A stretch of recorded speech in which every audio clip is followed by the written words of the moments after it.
Hi friends, எல்லாருக்கும் வணக்கம். இன்றைக்கி வந்து பீக்கங்காய் முட்டை பொரியல் தாங்க செஞ்சுருக்கோம்.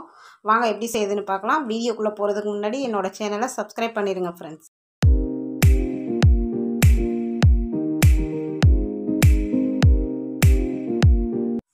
பீக்கங்காய் பொரியல் செய்யறதுக்கு வந்து 2 ஸ்பூன் எண்ணெய் ஊற்றிருக்கேங்க. எண்ணெய் சூடேறட்டும். கொஞ்சம் கடுகு போட்டுக்கலாம், கொஞ்சம் ஜீரகம் போட்டுக்கலாங்க. கடுகு வெடிக்கட்டும். கடுகு நல்லா பொரிஞ்சிருச்சுங்க. நான் ஒரு 15 சின்ன வெங்காயத்துக்கிட்ட கட் பண்ணி வச்சுருக்கேன், போட்டுக்கலாம்.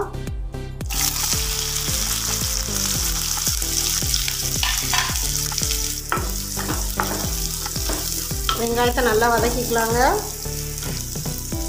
நம்ம காரத்துக்காக பச்சை மிளகா சேர்த்துக்கலாங்க. நம்ம பச்சை மிளகா மட்டும் போடுறதுனால ஒரு 4 பச்சை மிளகா எடுத்து குட்டி குட்டியாக கட் பண்ணி வச்சுருக்கேன். இதை போட்டுக்கலாம். கொஞ்சம் கருவேப்பிலை போட்டுக்கலாங்க. ரொம்ப வதங்கணும் அவசியம் இல்லை, ஓரளவு வதங்கினா போதும்.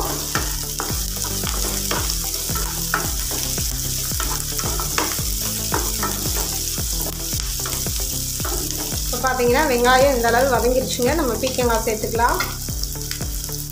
1/2 கிலோ பீக்கங்காய் எடுத்து இந்த மாதிரி கட் பண்ணி வச்சுருக்கேன். இதை நம்ம சேர்த்துக்கலாங்க.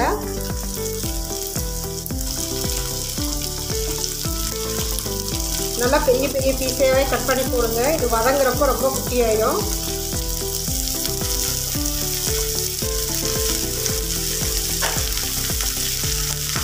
காய்க்கு தேவையான அளவு உப்பு சேர்த்துக்கலாங்க. காயில் தண்ணி விடும், அதனால் தண்ணி கொஞ்சமாக தெளித்து விட்டுருங்க. காயிலே தண்ணி விடும். இப்போ இதை நல்லா மிக்ஸ் பண்ணி விட்டுருங்க.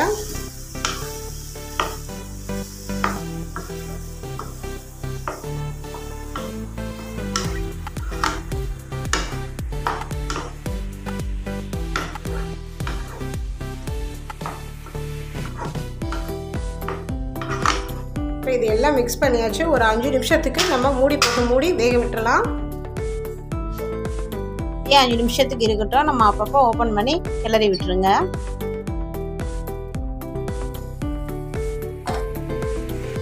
இப்போ பார்த்தீங்கன்னா காயில் நம்ம கொஞ்சமாக தான் தண்ணி தெளித்து விட்டோம்.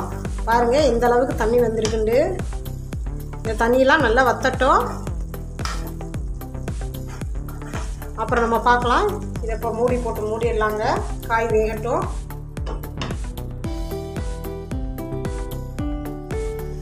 அஞ்சு நிமிஷம் ஆயிடுச்சு. நம்ம காயை ஓப்பன் பண்ணி பார்க்கலாம். இப்போ பார்த்தீங்கன்னா காய் நல்லா வெந்து இந்த அளவுக்கு தண்ணியெலாம் வத்திருச்சுங்க. இப்போ நம்ம இதில் முட்டை சேர்த்துக்கலாம். இப்போ நான் 3 முட்டை எடுத்திருக்கேங்க. இதை நம்ம உடைச்சி பீக்கங்காய்க்குள்ளே ஊற்றிக்கலாம்.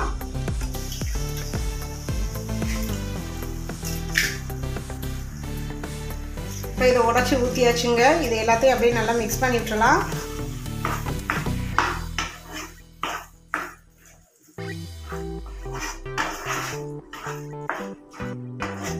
இதை மிக்ஸ் பண்ணி ஒரு 2 நிமிஷம் அப்படியே கிளறி விடுங்க.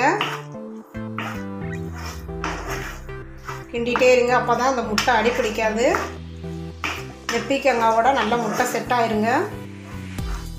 ஒரு நிமிஷம் கிளறிட்டு அப்புறம் நான் காமிக்கிறேன் உங்களுக்கு. பார்த்தீங்கன்னா சூப்பரான பீக்கங்காய் முட்டை பொரியல் ரெடி ஆயிடுச்சுங்க. இது மாதிரி நீங்கள் செஞ்சு பாருங்கள். செஞ்சு பார்த்துட்டு எப்படி இருக்குன்னு சொல்லுங்கள். என்னோடய சேனலை சப்ஸ்கிரைப் பண்ணிடுங்க ஃப்ரெண்ட்ஸ்.